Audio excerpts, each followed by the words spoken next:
Hall में चारों तरफ एक ही आवाज़ गूंज रही थी और जब वह शांत हो जाती तो तालियों की गड़गड़ाहट सुनाई देती थी। आकृति ने बेधड़क होकर फेमिनिज्म विषय पर इंग्लिश में ऐसी ऐसी बातें रखी। शेखर आज भी कई शब्दों के केवल अर्थ खोज रहा है और सोच रहा था, इंग्लिश सीखेंगे तो ऐसी।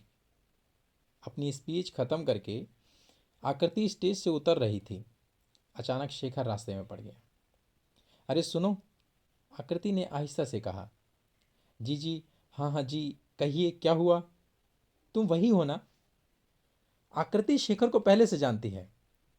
ये बात और है कि अब इस स्पीच के बाद शेखर चाहता था आकृति से जान पहचान को बढ़ाना। जी कौन? उसने थोड़ा आश्चर्य से पूछा। अरे वही जो उस दिन कविता पढ़ रहा था। वो क्या नाम था? क्या नाम था यार, क्या वो याद नहीं आ रहा? अरे हाँ, क्या खूब दर्द को जानता है गरीब। That poetry was so nice. तुम मार्क्सिस्ट हो क्या? जी नहीं, बस ऐसे ही। अच्छा खैर छोड़ो, कहते हुए आकृति ने हाथ मिलाने के लिए हाथ बढ़ाते हुए नाम पूछा। शेखर ने झट से हाथ बढ़ाया। आकृति अपना नाम बताती कि शेखर के मुंह से निकल पड़ा, जी मुझे पता है आपका नाम। पता है मतलब? आश्चर्य से आकृति ने पूछा। जी कुछ नहीं, बस ऐसे ही। वो मैं कह रहा था, मेरा नाम शेखर है। शेखर ने अपना परिचय दिया। मैं आत्माराम सनातन धर्म कॉलेज में हिंदी साहित्य का स्टूडेंट हूँ। आकृति ने केवल नाम पूछा था, शेखर ने पूरा प्रोफाइल ही खोल के रख दिया। लड़कियां जितने दिनों में दोस्ती ठीक से समझती हैं, लड़के उतने दिन में इश्क पर थीसिस लिख देते हैं। शेखर की शायरी और कविताएं आकृति को पसंद आ गई थीं और शेखर को नई कविताओं के लिखने वाला नया बहाना, यानी कि आकृति, दोनों में बहुत अच्छी दोस्ती हो गई। शेखर मन ही मन सोचता है, पहली मुलाकात में अगर गहरी दोस्ती हो जाए तो उसे दोस्ती कम प्यार ज़्यादा समझना चाहिए। अब शेखर आकृति रोज मिलते, एक साथ समय बिताते, नुक्कड़ पर चाय पीते। शेखर के बेकार घटिया जोक्स पर भी आकृति हंसती थी। शेखर ने जो सोचा नहीं था वो हो रहा था। आकृति अपनी हर बात शेखर को बताने लग गई थी। उसे क्या क्या करना है, क्या बनना है, सब बताती। शेखर भी उसकी हर बात एग्जाम में आ रहे सवाल की तरह ध्यान मुग्ध होकर सुनता था। दिलो दिमाग पर शेखर के नए चित्र बनने लगे थे। वो किसी बात को सोचता तो सोचता ही रहता, हर एक बात पर ओवर थिंकिंग। जैसे अमूमन हर नए लड़के की हालत एग्ज़ाम के रिजल्ट से पहले हो जाती है, ठीक वैसे ही शेखर की हालत होने लगी थी।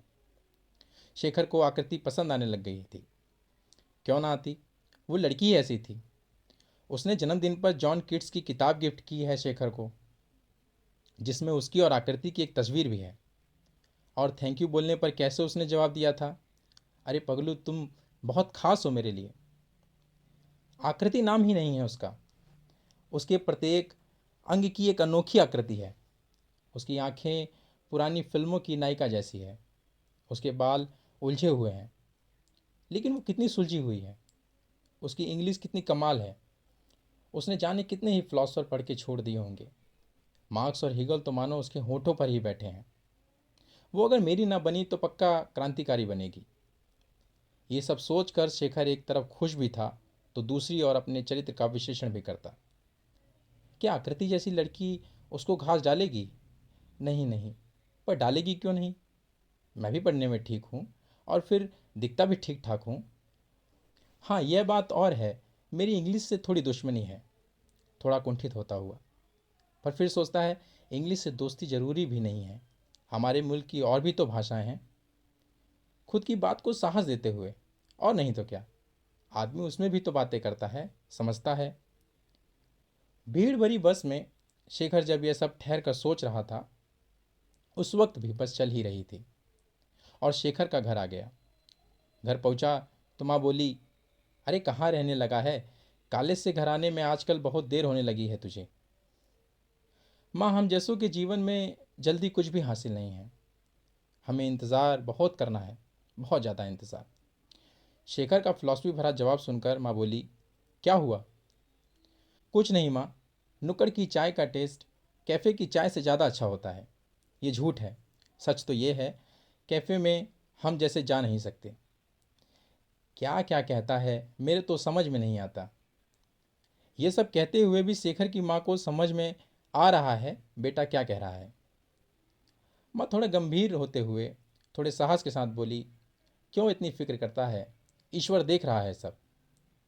दुख तो यही है, ईश्वर बस देख रहा है माँ। शेखर इतना कह के किताब खोल के बैठ गया। समय बीता, हफ्ते गुजरे। शेखर और आकृति की दोस्ती अब और गहरी हो गई। अब तो आकृति शेखर से कुछ भी बोल देती है बिना शर्माए। उसका पर्स छीन कर चाय का बिल खुद दे देती है। शेखर भी अपने ऊपर जमा रहे अधिकार को रोकता नहीं था। शेखर तो सोचता था जो उसका है सब आकृति का है। फिर खुद पर होते अधिकार से वो खुश होता, उसका मन हिलोरे मारता। शेखर सोचता है शायद उसे वैसा बोल देना चाहिए जो उसके दिल में है, और उसने तय किया वो चाय पर आएगा तो सब बोल देगा, कुछ नहीं छिपाएगा आकृति से। कुछ देर बाद दोनों चाय पर मिले। शेखर 2 चाय लेकर आ गया, लेकिन आज थोड़ा अलग लग रहा है। मौसम, चाय की दुकान और शेखर खुद।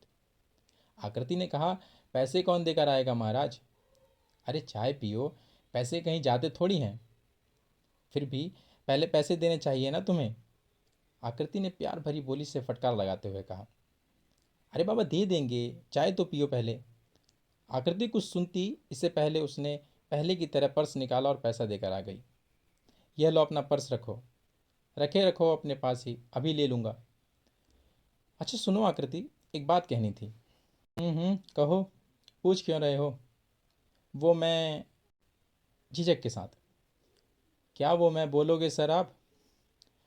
वो तुम बहुत अच्छी हो। बहुत अच्छे तो तुम भी हो। हल्की मुस्कान के साथ ये सुनकर शेखर के मन में गुदगुदी होने लगी। हाँ नहीं मतलब, थोड़ा कसमसाता हुआ, वो मैं कल मिलता हूँ। ठीक है, पर अचानक कहाँ जा रहे हो। मैं मिलता हूँ, पर वो बात। आकृति ने सवाल किया। कल बताता हूँ, दूर निकलते हुए हाथ से इशारे के साथ।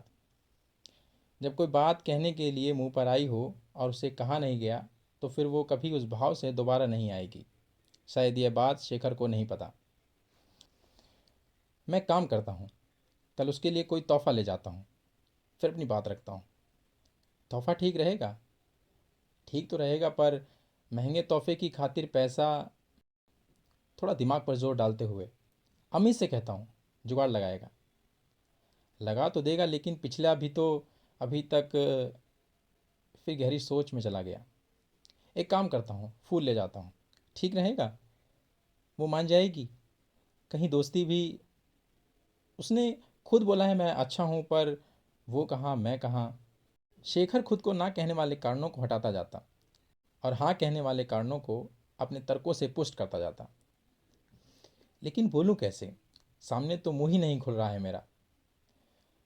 कभी सोचता है, सोचते सोचते कभी हाथ मलता है, कभी बड़बड़ाने लगता है, और कभी तमाम हुई बातें याद करता है। क्या करूं क्या करूं। लेटर लिखता हूं, कल उसके घर कुरियर करवा दूंगा। उसने अपनी कॉपी के कई पन्नों पर आधी बात लिखकर उन्हें अधूरा छोड़ दिया और फाड़ कर फेंकता जाता। ऐसा करते करते आधी कॉपी के पन्ने घृणा के भाव से देखे गए, और बहुत हुई दिल दिमाग की कसरत के बाद फिर लिखना शुरू किया। मेरी प्रिय आकृति, तुम जैसा दोस्त पाकर मैं बहुत खुश हूँ। अब मैं चाहता हूँ कि तुम मेरी ज़िंदगी में।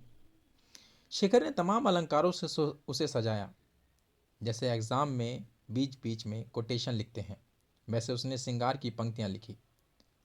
और लेटर का अंत उसने कुछ यूँ करा कि मेरा प्रेम सत्य है। इसलिए लेटर के अंत में मैंने डरते हुए ही सही पर लिख दिया है, तुम स्वतंत्र हो मुझे अपना लेने के लिए या नकार देने के लिए।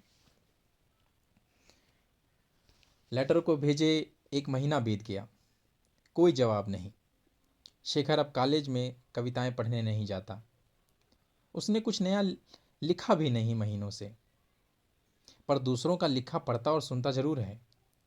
आकृति की स्पीच उसी स्पीड से चलती है, और अब वह अपनी बातों में बड़े बड़े फिलोसफर के साथ अपनी बातों में मजबूती देने के लिए कविताओं का प्रयोग भी खूब करने लगी है।